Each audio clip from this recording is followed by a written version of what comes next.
I'm sorry. I have children too, but guess what? They go to bed. I told you Anywho, grown ass kids go to bed. welcome back to another episode of Unapologetically Black, Never Broken, Always Empowered. I am Brittany, joined by my dope ass co hosts, Dre and Rich. Gang. And we are being joined by Rochelle and Claren. Welcome. Hello. What's How you good? doing? How you doing? How you doing? We chilling. Man. So we always start every episode off with a mental health check-in. So how are y'all feeling? I'm gonna start with Rochelle. How you feeling? I'm good. I am Good. definitely good. Awesome. And Claren, how are you feeling? How's your week been?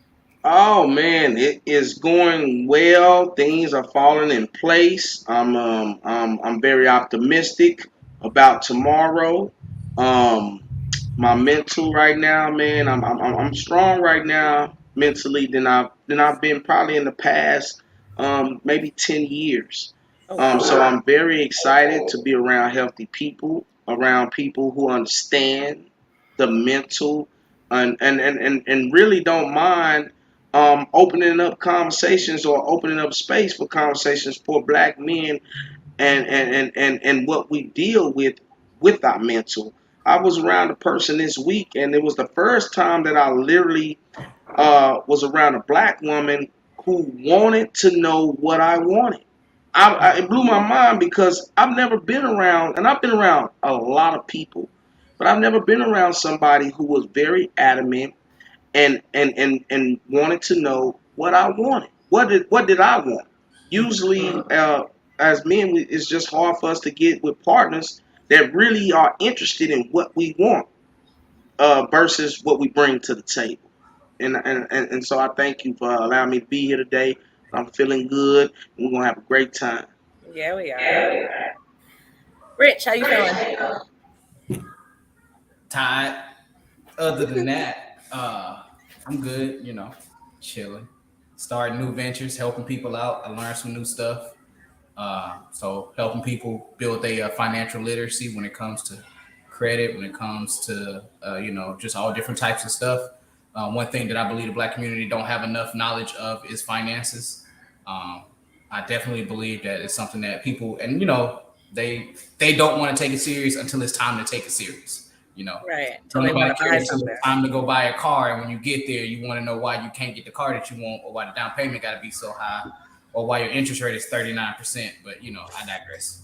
Oh, You jeez. know, Whew. is what it is. Why black people make 39%. more than they Oh, probably. Jesus. But other than that, I'm good. How y'all doing? I'm cooling.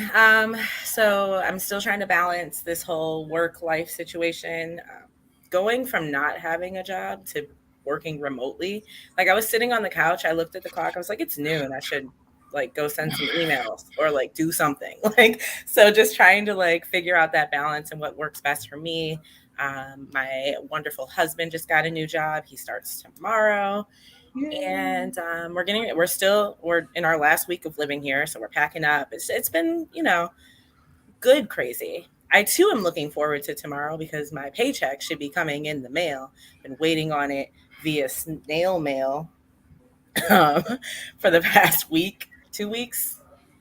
So hopefully that drops because that's 4 stacks that could be used. So yeah, Dre, how you feeling? Irritated as hell. Last but certainly not least. And I had to clopen and go to my second job this morning to find out I was only supposed to be there for 4 hours, only work 3. And then when I got home, I couldn't even fall asleep because I had to make sure I was up for the podcast. Well, thanks for being here. We You're Thank you for welcome. appreciate thinking you. about us. Yeah, exactly. Really, I can't. Anywho, so today's episode is originally it was does racism still exist?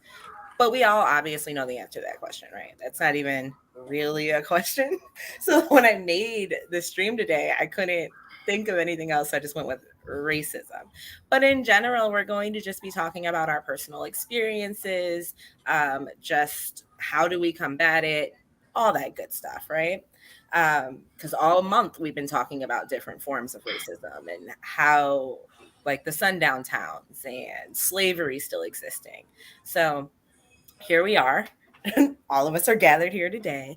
So I guess I'll just start off by asking. Well, actually, I'm going to start off by having you two, as our guests, introduce yourselves, who you are, what y'all do, and then just answer the question of, like, give me one time, one significant time in your life where you experienced racism.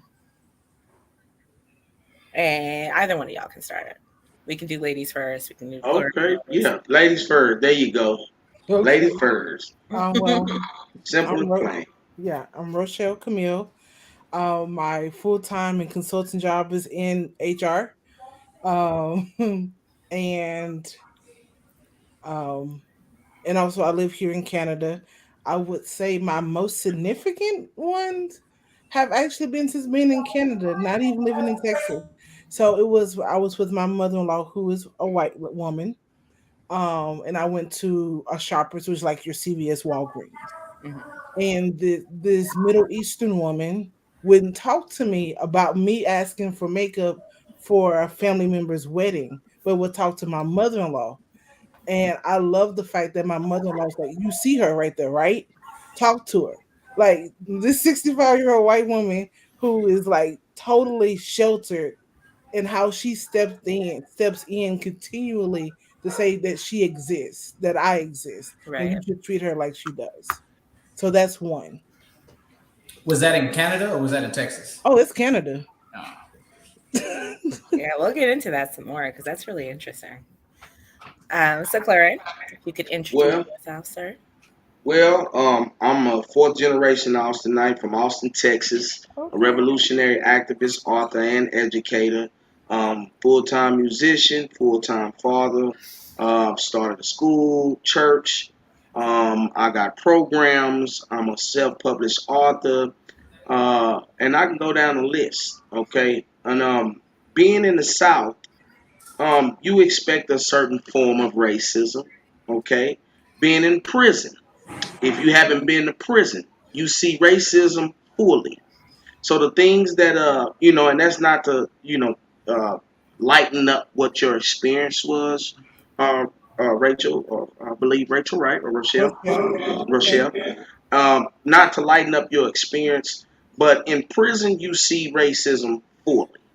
Outside of prison, you see the white supremacy mind frame that has allowed us to even have these conversations now. But in face to face racism, I don't know how many of you guys seen face to face racism. And what I mean is the Aaron brothers, all the people we know, the White Knights, Ku Klux, everybody. These people are alive, breathing, they study, they doing everything that they've been doing.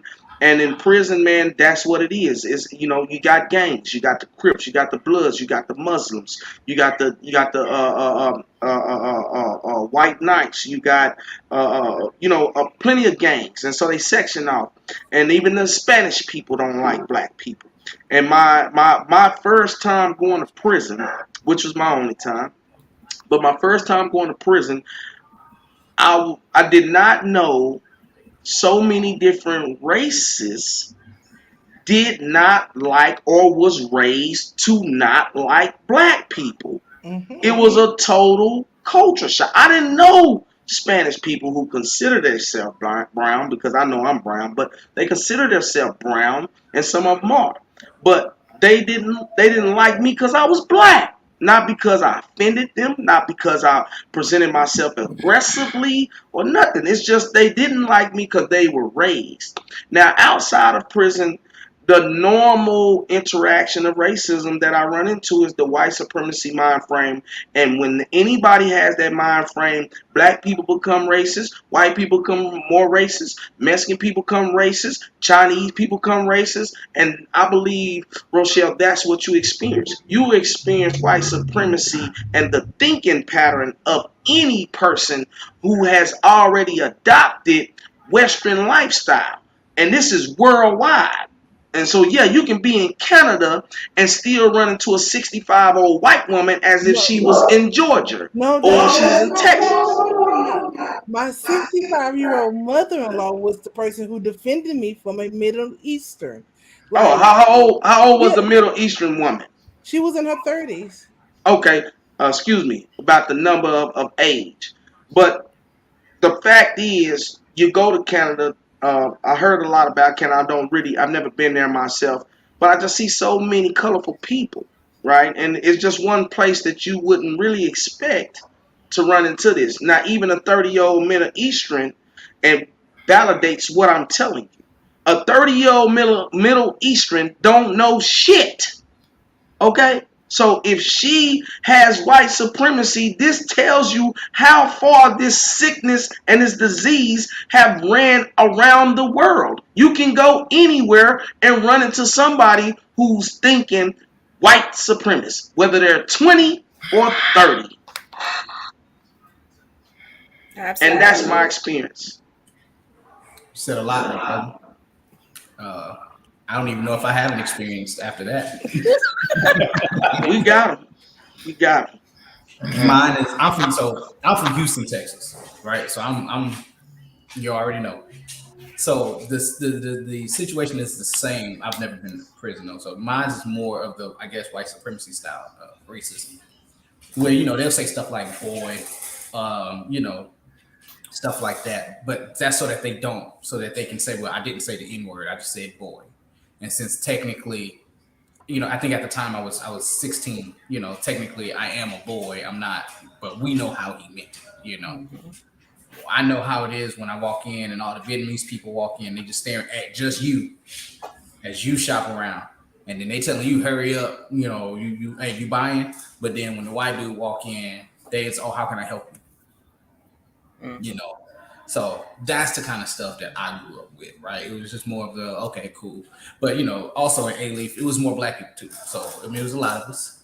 There were times where you've seen black people beating up the Asian people. You've seen all kinds of stuff happening, right? So, but I don't believe that. I don't believe that they were beat up because they were Asian, right? I believe that they were beat up because one, you may have walked into the wrong neighborhood where they do not take kindly to strangers, no matter who you are, or that Asian was in a gang and then you got beat up for that reason, right? Where I've seen people get beat up because they were black, not because they were in a gang, not because they walked on the wrong, but because they're, and I think those are where some of the differences where I grew up at, that's what that was. It's because you were black. This is why that happened. Where we never treated people because they were white or because they were this. That's why we did. You know what I'm saying? No. Yeah, I Definitely, feel you. definitely. I think for me, the most significant experience would have been as a child, because not that children are colorblind, but they don't know to hate someone because of their skin tone. You go to school, you just see kids. I remember at one point there was a little boy who is just gonna go with Asian because I'm not sure. Maybe Japanese. But he was my friend and it was like kindergarten. And I was like, Mommy, that's my friend Josh. And my mom's like, the Asian kid? And I said, I don't know what that is. Like, that's just my friend, like the one with the red backpack. And that's how kids, go through life. So I was probably, and I think I told this story on the podcast before, but I was in elementary school and we had to have bathroom buddies. And, I picked one of the girls next to me to be my bathroom buddy. And she didn't want to be my bathroom buddy because I was black. And that's essentially what she said. And like hearing that as a kid, you're so confused. You immediately go back to your parent and you're like, what is this? Like, what's happening? So I feel like that's probably the most significant time. I'm from Michigan. So, and then the area in Michigan I'm from, not just the area I'm from, but the area I'm from was mostly Jewish. And then the schools I went to were private, Catholic, all white schools, essentially. There were a couple, I think my sister and I were the only two black people from kindergarten to eighth grade for a while.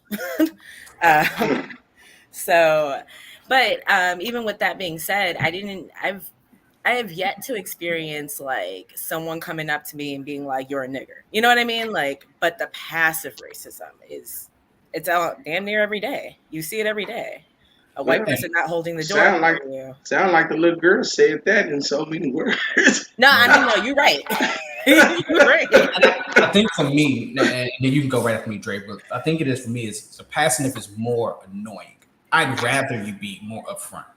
It's the Same. passive aggressiveness and the I'm not racist, but then you do racist slick shit that irritates me. Mm-hmm. right? Which is why I didn't mind Trump's run, right? Because Trump's run Yeah. let us know, like, hey, Where he we see stood. it.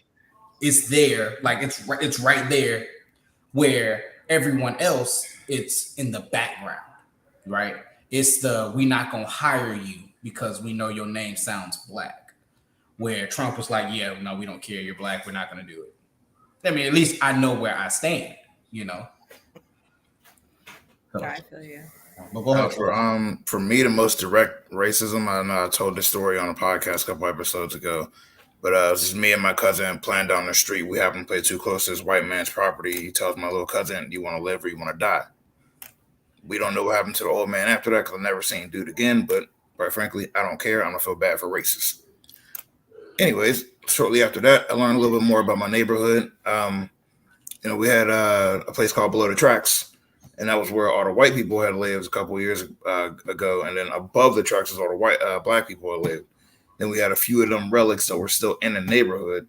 So there's a little bit of racism still scattered throughout my Hazelwood. Yeah. So since Rich had mentioned Trump and MAGA, Make America Great Again, my question to y'all is, when was America great? Never. Right. Well, I guess when it was first formed. it depends on what you're talking about. So, Yeah, it's like Killer contextual. Mike pointed it out. I think it was right after the Civil War, where we had control of Tulsa, Oklahoma, and everything that we did was black owned. All right. Now, that was when it was great for us. But you Yeah. notice what happened shortly after we showed our greatness. Burn that shit down. They burned it down to the ground. Mm-hmm. And since then, it has never been great since then because we had our own welders, we had our own farmers, we had our own supermarkets, our own banking system, we had our own infrastructure on how we did it because black people at the time were the only workers who knew how to work with their hands, right?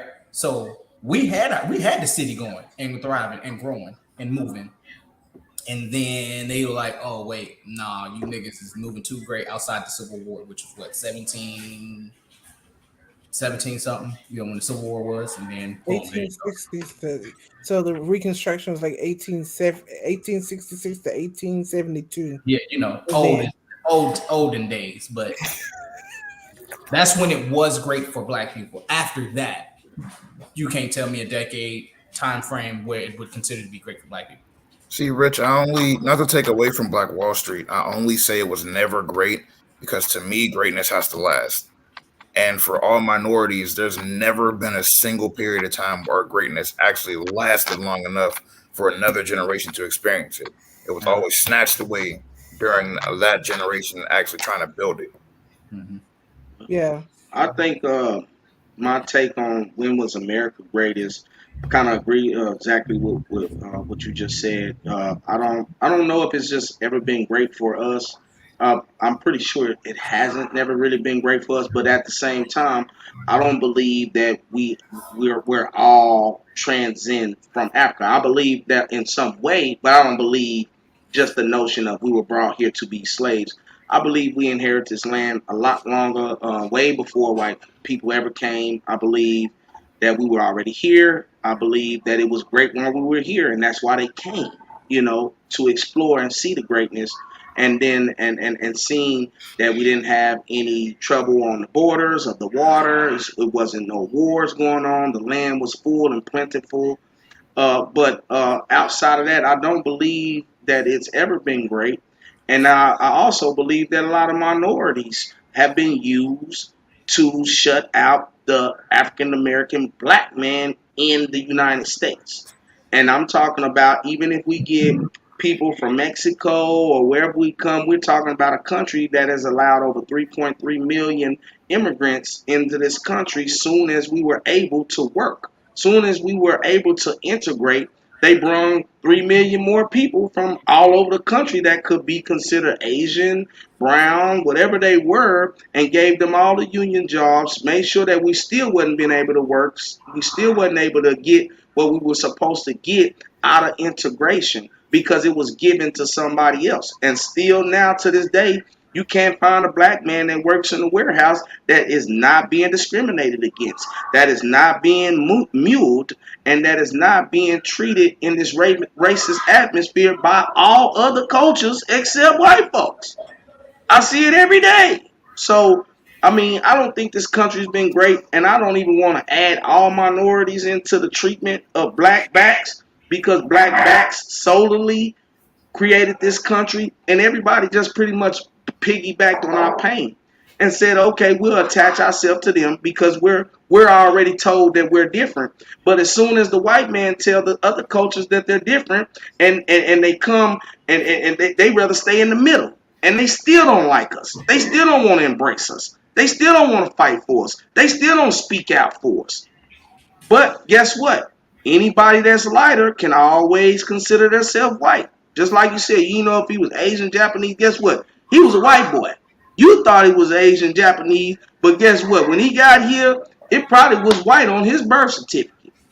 Because these are the ways and the tricks of things of white supremacy. This is why I say when you said racism, I say white supremacy. It's too hard for us to walk into a place and all the white folks look up and be like, nigger, get out of here.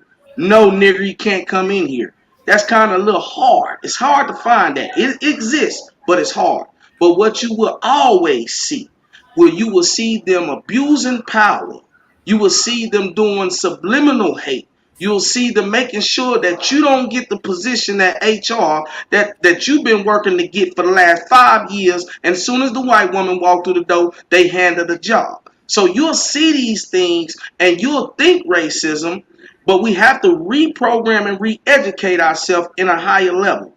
It cannot be face value racism. This racism has a smoke screen. It has been disguised. It has even been put in other people of color. Okay? That's how deep this racism is. It is a mental thing, and we have to attack it in a mental war. That's what I believe.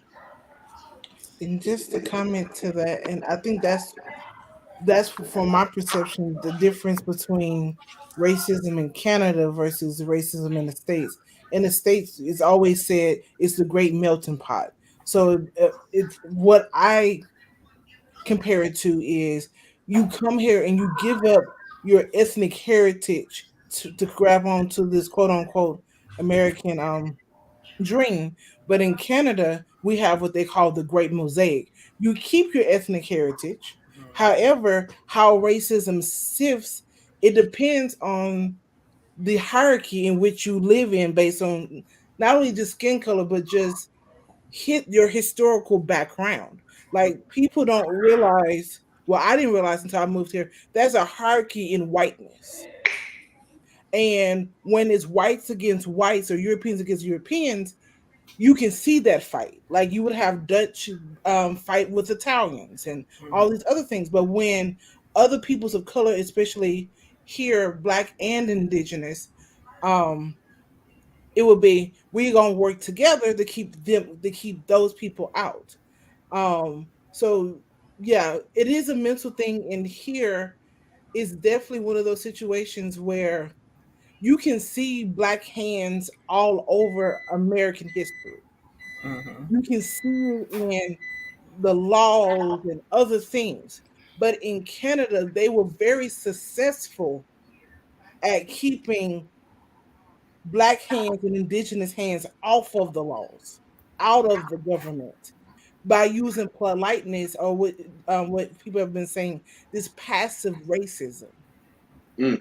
to do Bro, that. So me moving here and realizing there were still a lot of black women here afraid to wear their natural hair, afraid to be who they are, it broke my heart.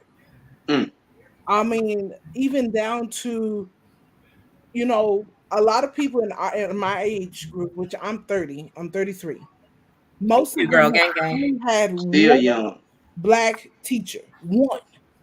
And I grew up where all my teachers pretty much were black or African. They didn't have that here. There were just now you're seeing in the last 20, 30 years of seeing more and more black women becoming nurses and lawyers. If you go look into Canadian history outside of Nova Scotia, because Nova Scotia is a unique microcosm from the slaves coming through the Underground Railroad. But if you look, you be we didn't get our I think our first black something to like 1965 or something. Well, we've seen black people in the states do that for decades. Like it's the Do you experience think? is so different. Do you think? Do you have? I got one question for everybody on the panel. Go for it. What is an indigenous person, and have you ever seen one? I'm not talking about the people that look like Mexicans that dress up with the flowers in their head and just yell that they goddamn me Indian. I really want to know what the hell an indigenous person look like, and when the last time, if you ever seen one. Okay, hold on. I, I think This is from Native American no, to but answer that indigenous, particular question. but the indigenous doesn't necessarily mean Native Americans. That means that in the North American context. But in Africa, Africans are indigenous. In Right. Australia, those people that were there Are before whites indigenous. came over, those are indigenous. Hmm. So Yeah, who native to the land? that's That what is I. what And so I But want to to be know fair, he was what a does lot of have Deuteronomy. anybody seen them though? Like have anybody seen the actual natives to this land? Because what we're taught is we're not natives. We don't I don't have I don't I've never really met too many people, and I've met a lot of black people who claim that they some part Indian or whatever, Mhm. and but they can't show you. They can't show you. They have no information. And I'm thinking to myself, if you're 40% Indian or whatever you think you are, then why the hell are you putting African American on your birth certificate, on your job? Where did you get African American from? That's a whole other But conversation. considering that most of the United States belonged to Mexico prior to, uh, Christopher Columbus coming over, and prior to the Spanish War, most of the United States belonged to Mexico. Yep. So then they was black. That Everything means that most of the United States people look like me then. Because if you go to Mexico, Honduras, anywhere else, all them people speaking Spanish look just like me. So, but my thing is, wouldn't most of the native people of this land be Mexican because it belonged to No, Mexico? that's the thing. What is a Mexican? Even in Mexico, they practice slavery. Every Mexican I see is pale. But when you get there, guess what the Mexicans look like? Me. They my color. And guess what? They ain't never had a Mexican president my color. But the whole country is full of Mexicans my color. Matter of fact, we go over there right now. Every Mexican come out their house look like all five of us. Right now. Talking Spanish. And the sad part is, they've done and numbed down this, and they throw it out, and just people just grab it and they say, okay, well, I'm going to attach myself to this, and I'm going to attach myself to this because of my tone of skin. The truth is, it's repulsive now. That's how ignorant it is. Because we're literally saying racism has been balled and placed in tone of skin. And guess what? Slavery was all about tone of skin. Your ass too dark, you're from Africa. You could have been from Houston. You were never from Africa, but because you're dark, now you done already got given the African American tag, the Negro tag, all these other tags they gave us that don't give us rights to the land. Now we stuck in a country who don't own none of the land and paying and buying property and houses, and then they give us a deed and put our name on a deed as an occupant or somebody who is living there instead of true ownership. Because anybody that owns something, I'm pretty sure you guys on here own something. I don't give a damn if it's a pair of socks. I bet you ain't gonna say I'm the leaseholder of these socks. Oh, I paid I paid $500,000 for this house, and you gonna say I'm the title my name on? No, motherfucker, I want pure on. I'm the owner. Meaning that I don't give y'all shit because y'all don't own shit. You don't get no taxes. You don't get nothing. And the indigenous people have already been separated in this position. And all of them look Mexican. I ain't seen one of them look like us yet. So, But so I want to point this out. Michelle said that Mexican is a nationality and not a race. So That's true. But True. I want someone to explain the difference, right? So that way Yeah. we'll stop messing it up and mixing Well, it up. that's what they call themselves. I'm from Texas. They call themselves Mexican. Right. I ain't Because calling no where Mexican. I'm from, the two are so interchangeable that it could almost mean the same thing. So Hey, I guess want you what? guys You to know why they call themselves Mexicans? So they won't have to say they got no black in them. It ain't our fault they don't want no black in them. But guess what? You're 30% black. You're going to always have it in you. But they The call truth is, we already seen the difference between Mexicans and the and all that stuff. Guess what? The people who embrace this, they call themselves Latinos. They already gave themselves a name. but They already isn't Latino a nationality because they're from Latin? So wouldn't that be a nationality? no. they're they're not from from Latin. That's No, they not they're from Latin. from Latin America. Ain't no place called Latin. They call Latino because they from Brazil, Puerto Rico, In Cuba, Latin all these other America. places. And guess what they do? They embrace their Afroism. They embrace their black heritage This is because they called aware of it. Afro Latinas. That's Yeah. different. That is so. Like Michelle said, Mexicans is a nationality. Like American is a nationality. Mhm. So Yeah. that's like when you go, like me immigrating to Canada. My nationality was American. My race was I put black and American indigenous.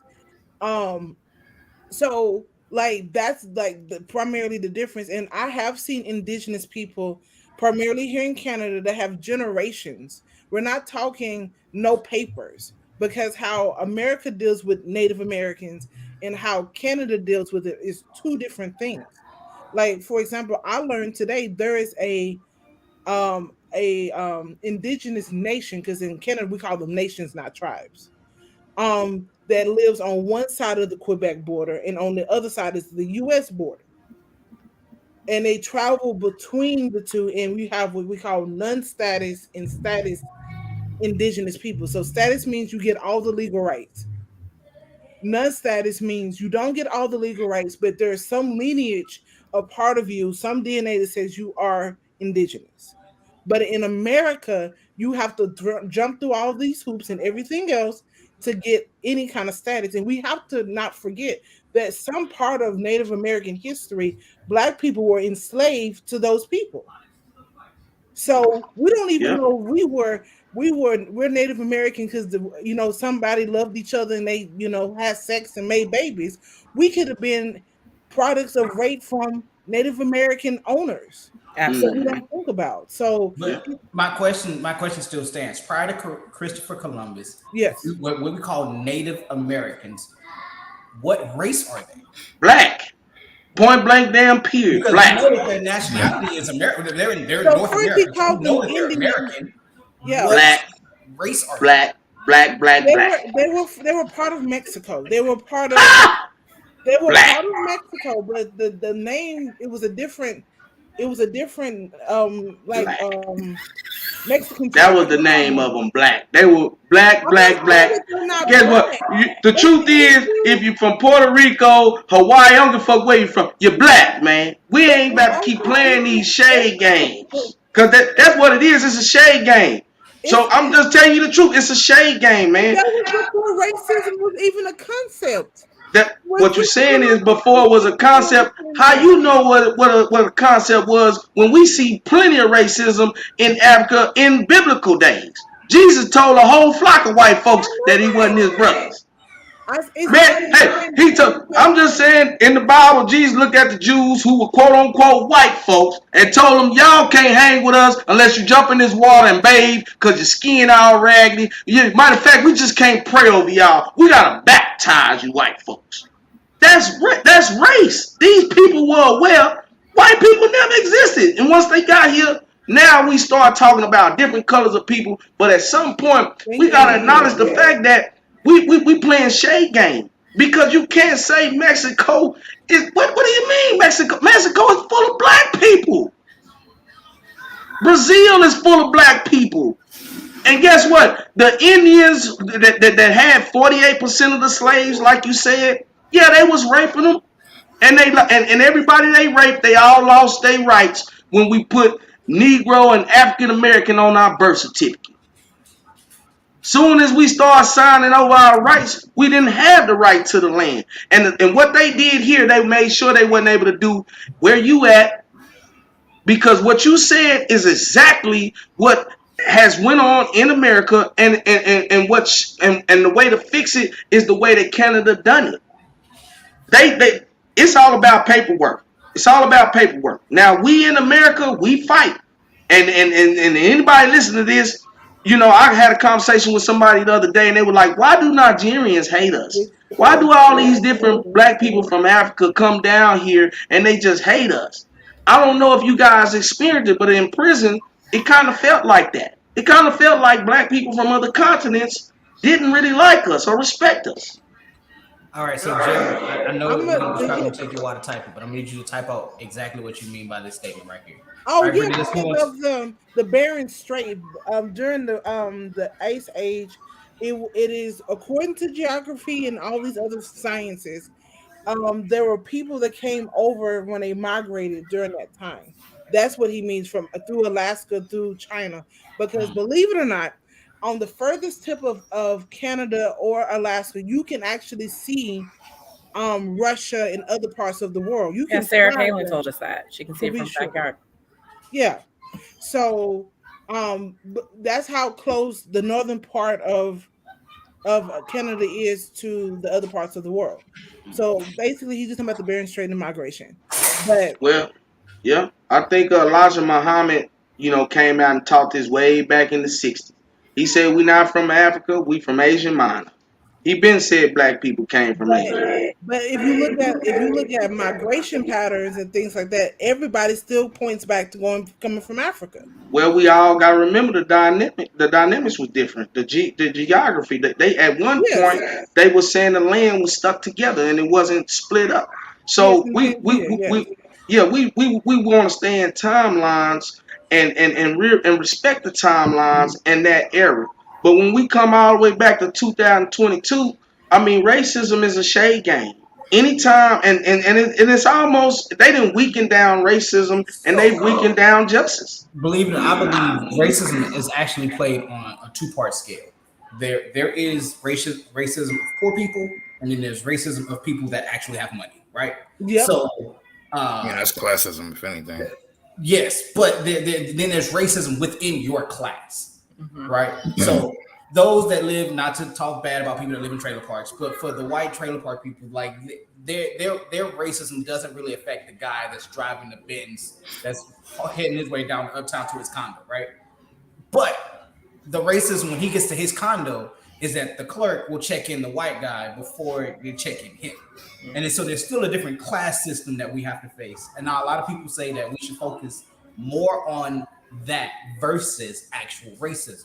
So my question is what do you guys think? Do you think we should focus more on the class of classism, where we're talking about money, and then going from there and the wealth gap, or should we focus more on the racism between different people? Racism between different races. I Classism is a completely different beast to tackle. yeah, and I say it's a bit of both because a couple years ago, when the Prime Minister here, Trudeau, it was revealed that he did blackface twice. I think he was trying to look like an Indian from India. It still got reelected, and you see that where there's a certain level, a certain exception Hmm. because of legacy and all these other things. So it has to be a bit of both. Mm-hmm. But the issue, you would never get rid of racism ever. You're not going to get rid of the isms because Oh we yeah. always want to be special. We always want to be different and then say, you can't fit into my club because of this, whether it's racism or how we speak or how we carry ourselves, or if we're part of the LBGT plus communities, we're always going to create categories. So we're never going to get rid of it. Mm-hmm. So how can we mitigate an issue that is so ingrained since the beginning of time? Is a mental and a spiritual game, and it is slow, unfortunately. Absolutely. And they're both like stemmed in systemic like issues. So classism and racism have like underlying laws that protect it and Mm-hmm. everything else. So it's a beast to tackle. And to be honest, because one of my questions was, will there ever be an end to racism? And No. No. When there's an end for the constant search for power, that's when racism will end, and that will never end. Mhm. Yep. I believe as long as there's different people with different views, there'll always be a struggle, right? As long as we have different views on different, on no matter what it is, there'll always be a struggle because I'm going to believe my way is right, you're going to believe your way is right, and then until we figure out, sorry, the dog is sitting over here, until we figure out how to fix or come together on making sure that our views are the same, then there'll always be an issue. But that's just like, murder. There will always be murder. Someone's always going to disagree and end up killing somebody. There's always going to be evil in the world. Now, the question is how do we reduce it? How do we minimize it to We as much as possible? we have Right? to get rid of being Segregation. dogmatic. Segregation. Segregation's not gonna work. It's go. Hey, hey, hey! I know it sound. I know it sound bad. I know it sound bad. I know it sound bad. I know it do. But guess what? The fact is when you're cultivated, and we get back to being in our real original culture, it's always been like that. You got the people that eat roaches over here. You got people that cook their food over here. You got people that still hunt and don't give a damn about lights and technology over there. You got the people who want nothing but technology and ride and Problematic. Oh But Jesus! I actually, a lot of people would be inclined to agree with him that ending segregation, actually made things worse for America. But here's the thing: you look at Middle Eastern countries that have pretty much the same race, same color, everything besides religion, and look at them. They Why still you think find so many people are migrating from Africa, different places in Africa, because it's so corrupt and they all the same skin color. Mhm. But a lot of people, I believe segregation would have happened if the bombing of Tulsa had never happened. I believe segregation would have stayed a thing. Black people wouldn't have mind saying, you know what? We got this side of America, y'all got that side of America. We gonna do what we do over here, y'all gonna do what y'all do over here. And then the only way that it gets messed up is if somebody from one side or the other says, you know what? Nah, I'm too greedy. I need more side over there. I need more from over there to so that's the only way. But I mean, a lot of people do agree that segregation was the best way.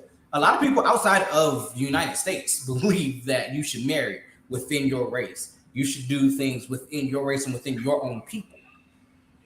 That's what they believe. America's the only, well, I'm gonna say we're the only one, but a large part Western culture is the only culture that believes that you should start bringing different cultures into your melting pot. Well, the thing is, if we look at European history, it was never about really race when it came to the elite class. it was It was class. about money. It was about politics. Money, So power, and looks. And then when yeah, more people had the opportunity to get money because it wasn't, the royals versus the commoners, then it was like, okay, what else can we put them down for? Yeah, like Your how skin far can we tone, keep your moving this religion, goalpost? your ageism, like all the isms. I mean, These nah, things. man. At certain ages, motherfuckers should stop doing stuff. Nah, that's I true. mean, But it is true. Don't get me wrong. I It's don't true. know. Like But 65, 70, motherfuckers should stop driving. Absolutely, No, 100% agree on get that. off the road. you wait till Absolutely. you get 65, 70 years old to tell me you want to give up your driver's license. Yeah, I I don't do. want to be I in want to give it up society right by now. 70. I don't feel like driving right now. I don't like I people don't know, man. now. My At 70 grandmother's years old, 86 I don't and want she to be still around drives. nobody. Yeah. But to But answer your here's the question, thing, though, Rich, with the hierarchy and classes, right? Which is when we had a monarchy. What happened? The lower class revolted. They said, "No, we'll just kill all of them yeah, to rebalance everything." So they went from that to let's try to figure out how we do a democracy, right? How do we make it to where one person isn't ruling everything? but democracy itself is an illusion because you're always grabbing for power. And now instead of having, votes, I go back to this term She's saying called stuff bread. that the Illuminati try to get people for. I'm just trying to No, make I sure. go back to this ideal of bread and circuses, which is an ancient philosophical term that means pretty much if the rich people feed and entertain the masses, they can do whatever they want with the country. This Mm-hmm. is why basketball and entertainment is pushed so much. Where we don't know what's happening in our political spheres and what's happening because we are being pacified to the point we are numb. Some of us don't want to know because it's too hard or it's too complicated. Yeah, it's a harsh truth for a lot of stuff to realize. But I believe that in creating stuff like sports, you've created so many jobs and you've That's true. created so I'm. many I'm. It's a ways for pro con people. situation. You've created so many ways for people to come out of a struggle situation that they may have been in, right? A lot of Yeah. basketball players do come from low income areas, and now that they have a taste of what life could be like, not at the bottom, they don't want to give that up, you know. Yeah, And but that's why people like. And I'm not, trust me, I'm not blaming LeBron James at all for taking the max. Get your no. dollar, get every bit of it. But that's why they take every dime they can get. They don't know when this stuff is going to go away. I don't know when this, and I need to have money not for just my grandkids, but my great grandkids. I can change and revolutionize the way my entire family tree has been, all with me. Right. Yeah, But but that's because some people hired me, waved some money over me, and made me do something. Exactly. That's basically what it is. They know that you won't tamper with their system as long as they dangle that carrot in front of you. yeah, It's like, oh, you can get a sliver of what we got. You're like, okay, well, him, her, and her achieved it. So clearly I can do that. So I'm going to try my entire life to get this carrot instead of trying to attack the person dangling in front of me. I mean, because I believe a lot of times that's easier said than done, right? So like, Absolutely. so like 100%. even in the financial standpoint, when we say get out of the rat race, right? Get out of the rat race. Stop going around in circles when it comes to your finances and debt. It's easier to say, you know what? It's easier to collect food stamps. It's easier to collect government assistance. It's easier to worry about a 9 to 5 than it is to create my own job, my own income. That's a lot harder because now I have to rely on people to get me to the things that I need. I have to give you a reason to do so. If I walk up to you, Brittany, and I try to sell you something, I have to give you a reason to buy it. Otherwise, you're like, no, I'm not going to waste my money on that. I can use my money for something else. But that's harder than just saying, you know what? Let me go work for the guy that's just going to pay me. Mm-hmm. So I sometimes I believe. I mean, and it's just a cycle. There's always going to be a boss. There's always going to be somebody that runs everything. Absolutely. yeah. We have never. They keep kicking me out. They keep kicking me out. Y'all don't know what's going on. You over here speaking hot fire. But The yeah, man don't want you to speak, Clorin. Look, they did Man, it the again. Illuminati got him again. So my question to you guys, it's kind of like not necessarily age old, but a very common question. Can Black people be racist? No. I think we can be prejudiced. Yes, Absolutely. not You can be racist. prejudiced, but you cannot be racist. racism comes with power. Yeah, We don't have that power to be able to put another race down. Right. Especially because, and we all know this phrase, everybody want to be a nigga, but nobody wants to be a nigga. Until it's time to be a nigga. Exactly. yeah. So no, I do not. But because Black people cannot oppress. Like the oppressed cannot be the oppressor. It doesn't Well, work we like can oppress within our own class and our own race. that. Yeah, So but that's not racism. that's not Yeah, racism, right, but it's colorism. It's oppression. colorism. Yeah, or oppression because we don't speak Yeah. the same, or when we used to have this quote unquote this level of blackness, because I was a victim of that because my mom wouldn't allow me to do certain things. I didn't listen to rap music growing up. I listened to opera Oh, because that's what my mom wanted me to listen to. Mhm. bless your heart. No, I like opera. Like I No, do. it just had to be rough on a kid growing up. Yeah, you going to school with all these black kids, and it's like you listen to this, no, but also Right. to be okay with You who I watch am. this, you hear about this, right? Now I get that. But I learned how to walk and be genuinely Rochelle at an early age because I had to. I couldn't put it. You back? I heard you. I heard what you said too. You say they made you listen to opera, huh? Nah, she liked it. She did it herself. That's what. Well, that's good. That's good. And I just want to. I don't know if I'm gonna get kicked out, but I want to say something that you're totally right. Nobody, and I'm talking to the world. None of us can continue to use our black cards to keep kicking and shunning black people down. Oh, my black is blacker than yours because I grew up and they ain't had no money. My black is blacker than yours because I went to prison. My black is blacker than yours because I was molested and beat on and I made it through. My black is blacker than yours because I'm from this hood and you not. It's always been a big separation in black families with the people who go to church and college and maybe even the military versus the ones who went to the streets and didn't get shit but a GED if they got that. And we as black people cannot continue to kick each other down and beat each other down because we gay, straight, broke, or rich. We don't have that space. We don't have that capacity. If we talking about coming together, I believe black people got enough resources, enough intelligence, and enough strength to do that without having to humiliate one another while we're trying to do it. So I totally agree with you. I feel like there's so many people who feel like they not black because they talk proper, or because they got a better education, or because they didn't bend over and let everybody hit them from the back every chance they got. And we ain't got the right to keep doing that to one another. And I just want to piggyback on what you said. I live by that, man. I stand on that. I tell a lot of my leaders and friends every day that, we have to be aware of this and we have to be serious and we have the right to change the dynamics and change the wording on this by being content creators like ourselves. Because remember, that's the first thing we're going to hear. Well, why should we care? Black people kill each other all the time. Why do we care if a cop kills a black person? Y'all wasn't saying nothing when black guy killed another black guy. I'm like, well, the difference is he didn't kill him because he was black. Right, that's just regular crime.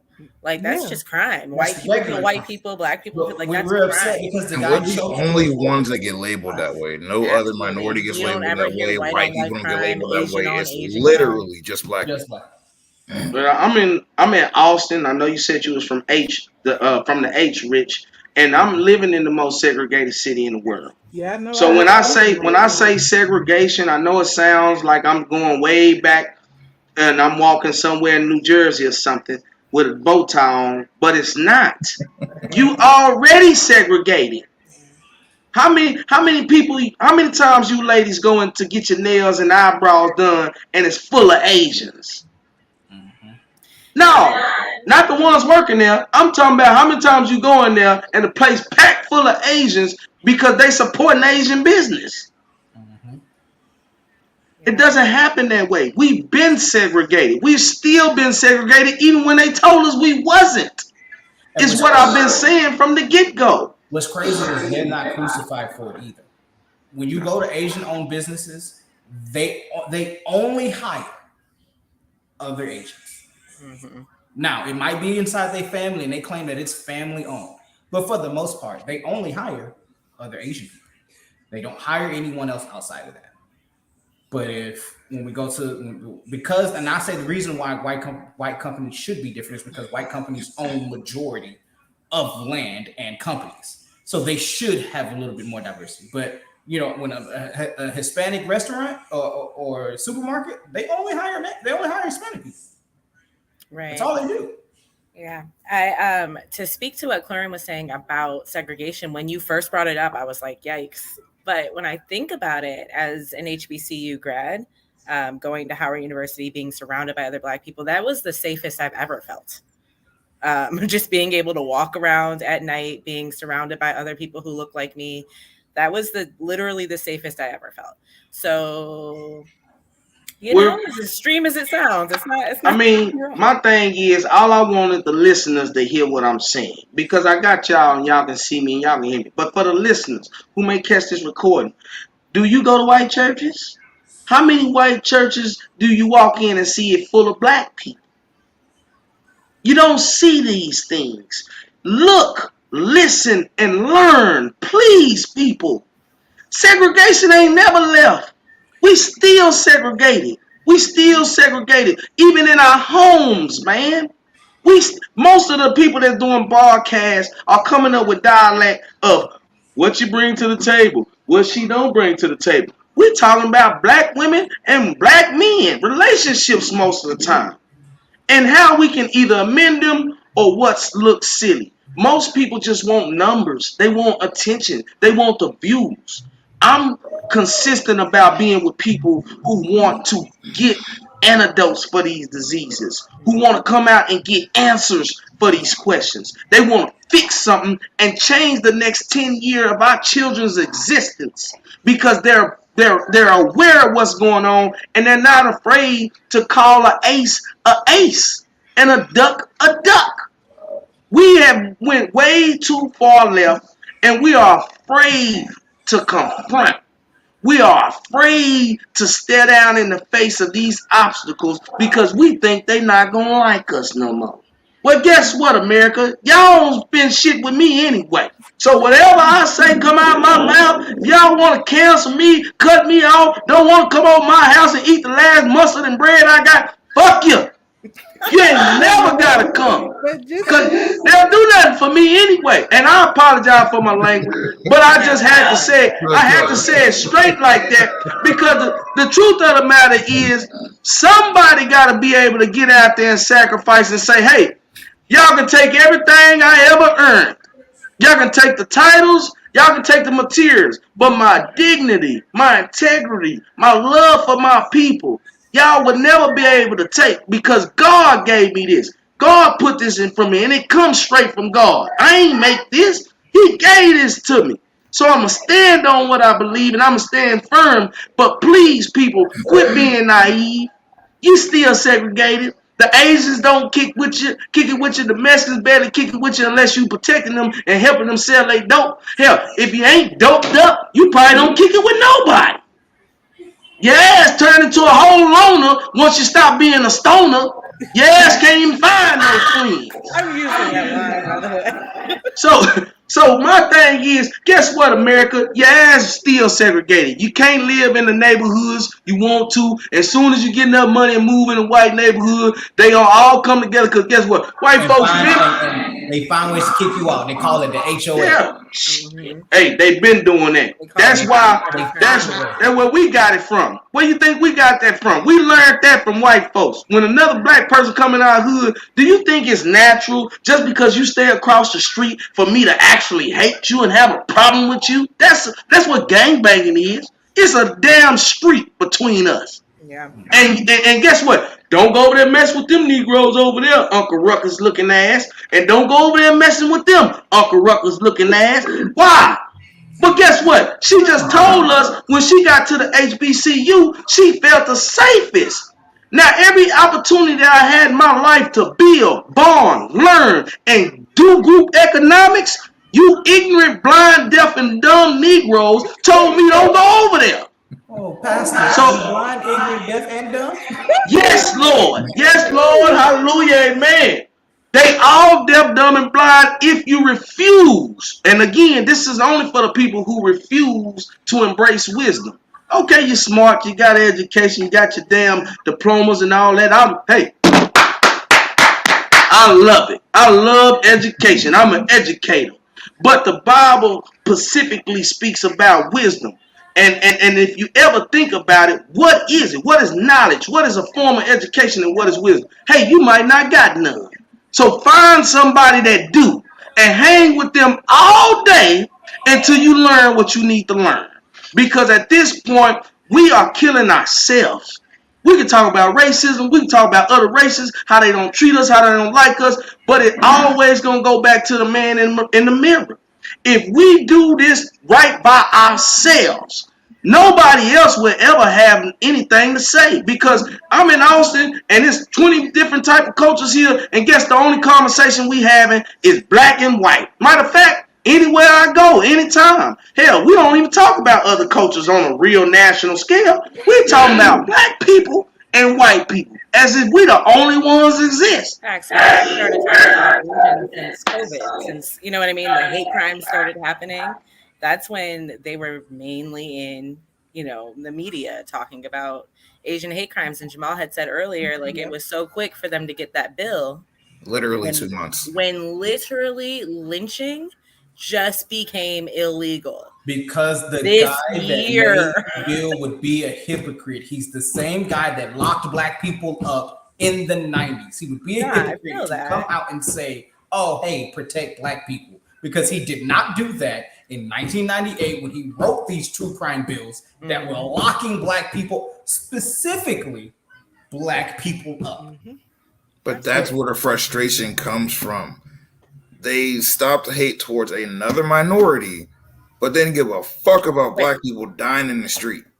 No. We are literally having murders being televised from beginning to fucking end, and not a single thing is being stopped. No, because if they But- tried to stop it, they would be hypocrites. So they I'd would rather you be a rather, fucking hypocrite then. they would rather, You but be they a would rather hypocrite keep, to they help would rather any keep it minority going. if you're going to put a minority down. That's my argument. If you're willing to put one minority down and fuck them over to the furthest extent, you look like a hypocrite by trying to protect another one. Yeah. They'd Yeah, rather, but they'd you also- rather keep their, I guess, their ideals as much as possible.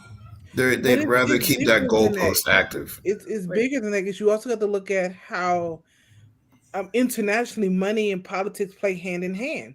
When you're talking about the Asian hate bill, most of the American debt is owned by China, and then we have treaties and stuff with Japan and other things like that. We're defending Taiwan against China, even though technically they're the same people group. So you have to look at international politics and overlay into how decisions are being made in the American context. It's all connected. After Trump, that makes a lot of sense because like he was already pushing off a lot of hatred towards China. So there's that. So yeah, that's where we kind of understand. I want to go back to a comment. I think either it was Claren or Rich talked about Africans hating us. And I've had conversations because me being here and not many Black Americans living in Canada. I've only found 2 others. Oh wow. And it took 5 years to find them.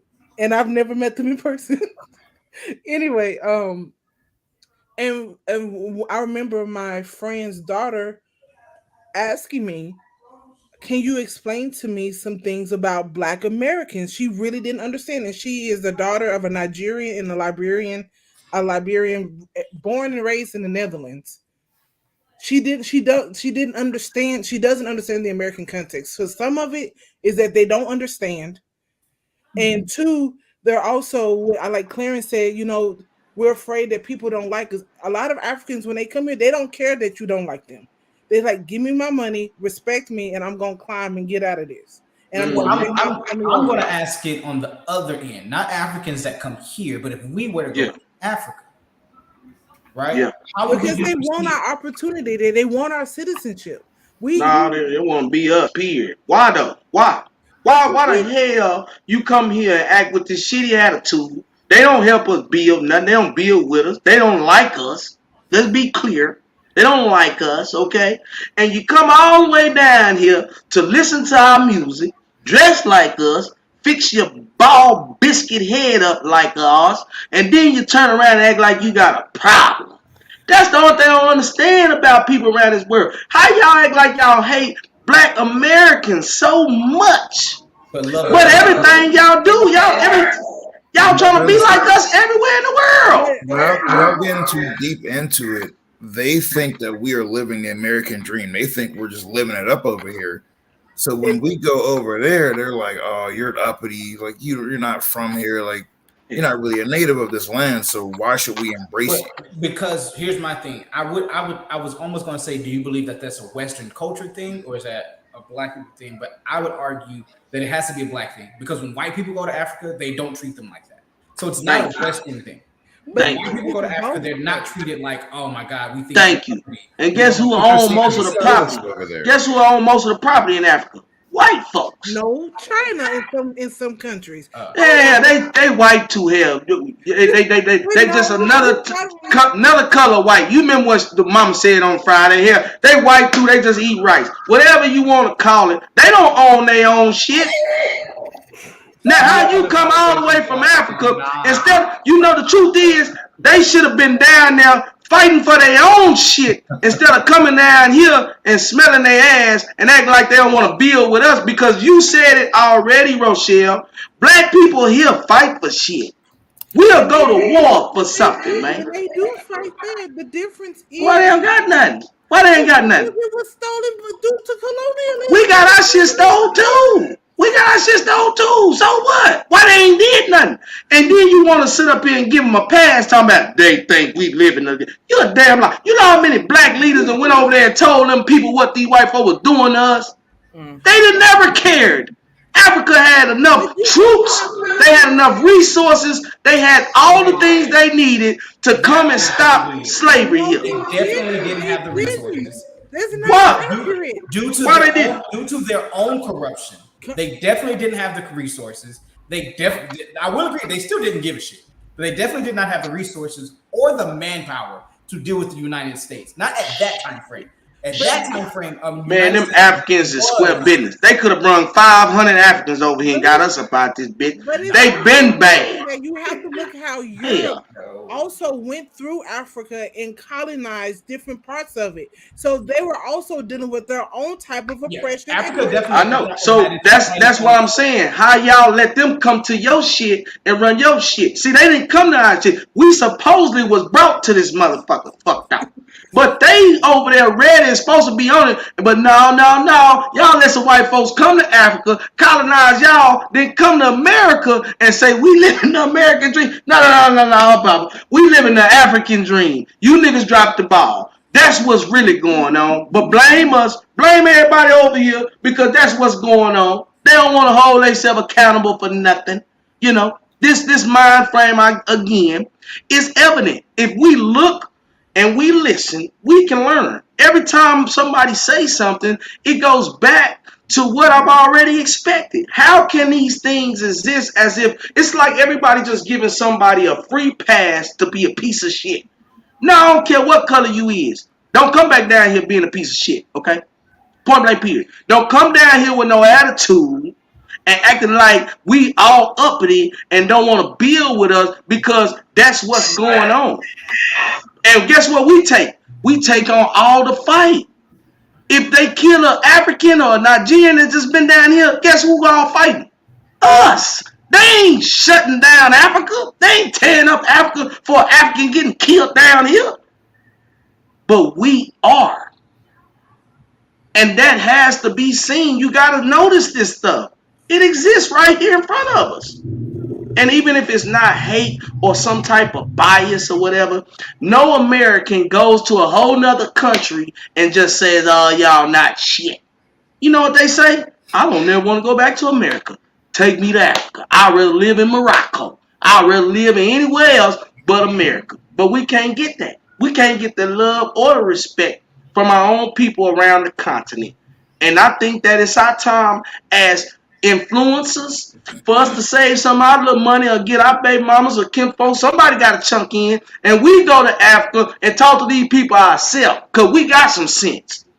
You know, we go there and talk to them and let's start building international business, international conversations that will empower our better halves on these continents. I believe it's coming too. Everybody ain't crazy. I believe that we know we need to connect with Africa, you know, and all these different black continents. We need to connect with them. And if they don't know, Rochelle, if they are not aware of the treatment of the black American man and woman, then we need to make sure they know. Because I'm not understanding how they don't. So I think the reason, I'm not going to say solely the reason, but a lot of people's exposure to African Americans or Black people in America is through media. And we all know how we're portrayed in media. Yeah. Like, so when we go to their countries, they're expecting us to be thugs. They're expecting us to be, ghetto or whatever. Like, they're expecting us to be something that most people are not when they head over there. Disrespectful to their culture, all of that. So we go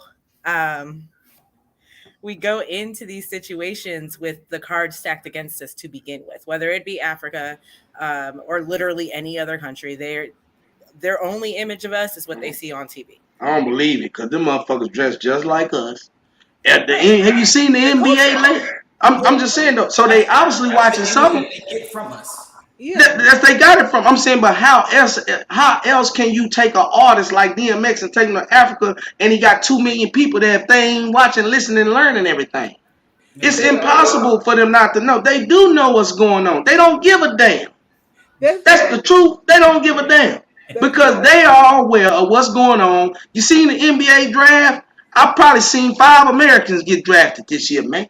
And no, ain't none of them black. I don't want to say it like that, but ain't none of them dark skinned, homegrown American ball players. They all come from all over the seas, all from Africa, all these other places, and they joining the NBA, and that's who the NBA getting. There ain't nothing but 50 people can go. So they knocked us out a whole nother probably 10 years. We might not never find another LeBron the way that they recruiting. Hell, we won't never see him. If he do come, he gonna come from Iraq. Yeah, it's funny that you say that, and we'll talk about this more on Saturday, Rich, on our Shit Talk Saturday. But I just heard today on the news that some record label just signed their first virtual artist, like the first virtual rapper. And they said because going out and finding talent is too time consuming and expensive. And the thing is that means you're cutting out opportunity for Black people, essentially. Not that Black people are the only people rapping, but due to the way streaming works now, right? SoundCloud and all this other stuff, the way things happen, it's really easier for them to find you that way than it is for them to go city to city or try to walk up to right. somebody, Right. give them a tape and say, "Hey man, listen to me," this right? But And when then you're a lot of choosing a people white want virtual person over even SoundCloud rappers, you're still choosing to kind You of still whitewash cheating out the your artist. what is a virtual rapper if it's not I SoundCloud? mean, virtual rapper, no, animated like rapper, she that's said, not the first time this has ever happened, though. Like, this has been not a very common SoundCloud. I'm thing. talking about like a virtual, like not a real person. Like Yeah, but like um AI. yeah, yeah. not even Artificial AI, like intelligence, yeah. a pure artificial intelligence artist. I What's it seen it called? earlier today When too. they Oh, have that's like a when whole Michael nother ballgame. Jackson can still perform. What's it? Yeah, it's a whole nother ball game. That's why we gotta go in and come together, go against YouTube, everybody. Fuck it. If you're an artist, you're supposed to be getting paid more than Barry Bonds. You know why? Because we got Africans, Chinese, Mexicans, we got all of them calling each other niggas, want to be black. I listen to Mexicans rap right now, and guess what they do? Nigga this, nigga that, nigga this, nigga that. My niggas. You see what I'm saying? And guess what? If they ever go viral, they probably gonna get beat up. They probably gonna get shut down because everybody ain't okay with it. Now I'm from Texas. Okay, so we used to running into some Spanish people who didn't lived in the hood to say the word nigga, and we okay with it. They cool. But you take that same person we okay with, and you make him a national artist, and he starts saying nigga this and nigga that and nigga this. Oh, it's going down. Everybody ain't okay with it. And honestly, artists, we have to understand that artists, they're artistic. They're not worried about the business most of the time.